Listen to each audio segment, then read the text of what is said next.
Welcome back to Inside Politics. Our guest today is Nashville baseball historian Skip Nipper. Skip, the current major league team or professional baseball team in Nashville is the AAA Nashville Sounds. The franchise lost its entire season last year. You mentioned before the MLB's decided not to start the minor league season this year until May.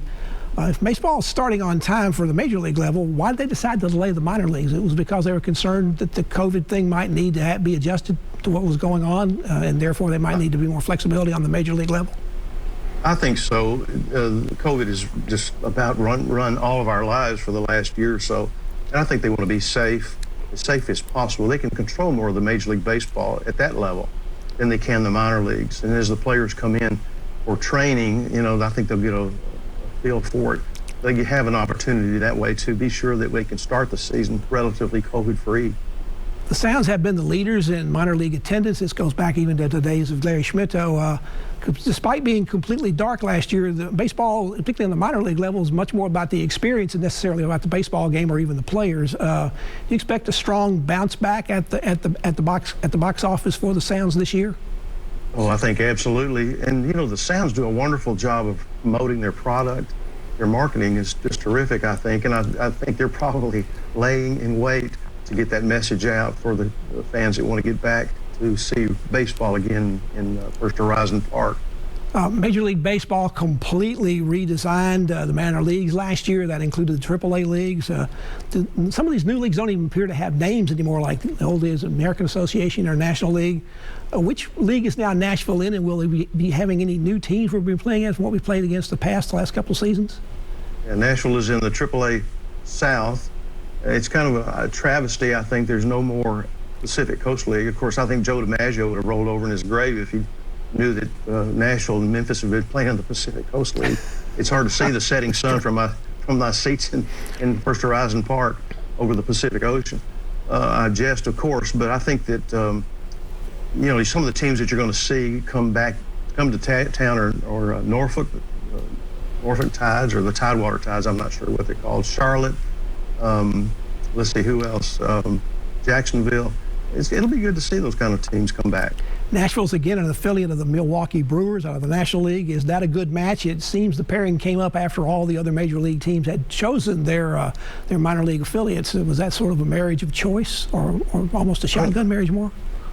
I don't think it was a marriage of choice. I think Major League Baseball was behind making those relationships work because they wanted teams as close to the minor league teams as closely, particularly at the AAA level, to the major league cities as possible. And but I think it's a good marriage. I think it was a good marriage while it was going on. But just the sad part about the Milwaukee Brewers breakup with the Sounds, which it seemed like the Brewers were surprised because they played in a bad park at Greer Stadium and then didn't get to send their players down to a new park. Are those hard feelings over and done with now, or is that still kind of lingering as the relationship begins? Oh, I think things have changed. I think that they want to get their players on the field. That's the main thing. Get their players on the field and be able to judge their talents. Major League Baseball contracted the minor leagues. In fact, up in the upper East Tennessee area, Bristol, Kingsport, Johnson City, and all the rest of the Appalachian League no longer have Major League Baseball teams. Those leagues have become summer leagues for potential college prospects. How is that working out? How do you think that's going to work out? I think they've already announced that the league has actually announced some of the players that they've signed. There are a few from Vanderbilt that are going to go up there. And I'm not sure how they put those players on certain teams. But one thing is, like the Johnson City Cardinals are now the Johnson City Mounties. So I think it brings a local flavor in. I think they'll do great. The minor leagues last year didn't operate. The MLB teams all had extended training camps called an alternate site where they had some of their top prospects and others there in case they needed to bring them up to the major leagues. Is that a sign that Major League Baseball might further contract the minor leagues and even make a bigger change than what we've seen already in a further contraction of the number of teams in the years to come? I don't think they can. But another thing to remember, we were talking about expansion earlier. If Major League Baseball expands to 2 teams, and each team right now has 4 or 5 minor league teams, that's an additional 8 or 9 or 10 teams that you're going to see come back. And so those 40 or 42 teams that were contracted would probably have the potential to become a minor league city again. Skip, you've just recently launched a new website about Nashville and its baseball history. Give us the web address and tell us a little bit more what fans can find if they go to your site there and what they'll find out about the game, not only the game in general, but the game particularly in Nashville. Yeah, baseballinnashville.com. Thanks for mentioning that. I like to research. Since I've retired from my former job, I do research every day, and I like to write, like to publish, and I give a little bit of a flavor from all angles: the Negro Leagues, the Nashville Vols, the Nashville Stars, certainly, and I even write a parody or two. I wrote a parody yesterday, which of course was April Fool's Day, and if you go in there and look at it, you'll enjoy, I hope.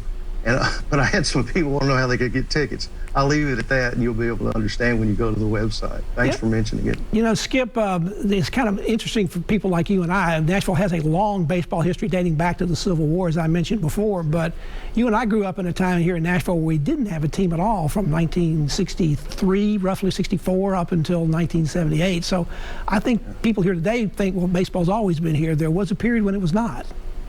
No, but they can enjoy the game that was played in 1864 through Tennessee Vintage Baseball. The reason I'm growing a beard, it's that time of season. I'm an umpire in that league. There are 8 or 10 teams, three in East Tennessee, I think. And it's just a great opportunity for me to see that part of the game. But yes, we missed baseball from 1964 till 1977 when Larry Schmittou brought a minor league baseball club back to town.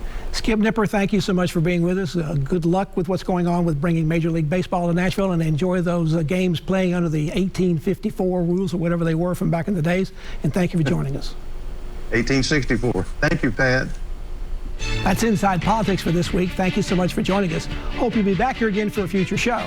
If you can't get enough politics in the meantime, go to the News Channel website. You'll find my Capitol News commentary there. There's new commentary posted every Friday afternoon.